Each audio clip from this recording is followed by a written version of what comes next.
చాలాసార్లు పెన్షన్ గురించి మేము మాట్లాడుకుంటా ఉంటే చాలాసార్లు దీంట్లో నేను పెన్షన్ బాగా ఎక్కువ చేద్దామని అనుకుంటే ఎలా సార్ పాసిబిలిటీ అంటే కష్టంగా ఉంటుంది, కానీ మనం పెంచాలి. ఆయనకున్న ఆకాంక్ష కూడా ఏంటంటే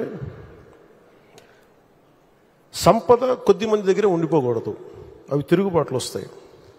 ఈ రోజున ఆయన నాయకత్వంలో ఈరోజు పొద్దున్న క్యాబినెట్ మీటింగ్లో మాట్లాడుకున్నప్పుడు కూడా ఎంటర్ప్రెన్యూర్షిప్కి ఒక 100 కోట్లు మూలధనం ఒక కార్పొరేషన్లో పెడితే మైక్రో మన చిన్నపాటి పరిశ్రమలకి, ఔత్సాహికులకి, పారిశ్రామికవేత్తలకి అండగా ఉండటానికి ఒక 100 కోట్లు మూలధనం పెడితే దాన్ని 5,000 కోట్ల వరకు తీసుకురావచ్చు.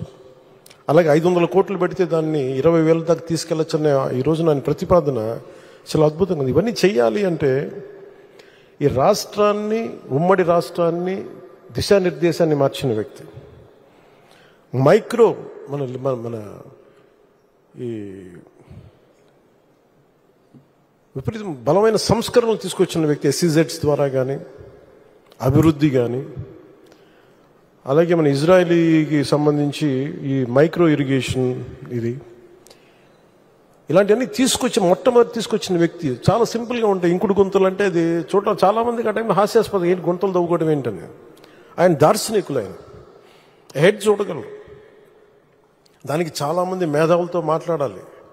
అలాంటి మేధావులతో కూర్చొని వాళ్ళని అర్థం చేసుకొని తనతో పాటు సహచరులు ఒప్పించి ఈ రోజున ఒక ఇంకుడు గుంతలు అనేది మనకి మన ఇంటి నిర్మాణంలో ఒక భాగం అయిపోయింది.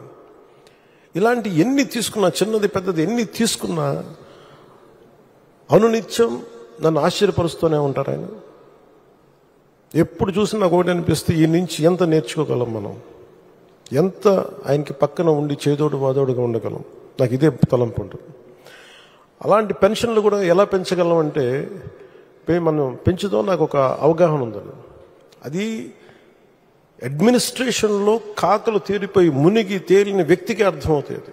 మంచి మనసు ఉండొచ్చు, చెయ్యాలన్న తపన ఉండొచ్చేమో, కానీ దానికి తగ్గ అవసరమైన ప్రతిభ లేనప్పుడు, అనుభవం లేనప్పుడు, మనుషుల్ని కలుపుకెళ్ళగలిగే సమర్థత లేనప్పుడు అది ఎవరి వల్ల కష్టం అవుతుంది. అలాంటిది ఆయన అద్భుతంగా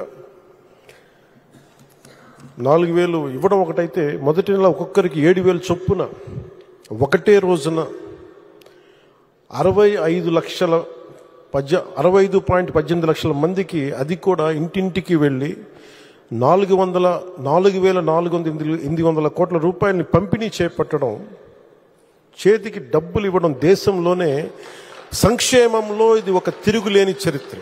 మనస్ఫూర్తిగా గౌరవ ముఖ్యమంత్రి గారికి ధన్యవాదాలు తెలుపుతున్నాను.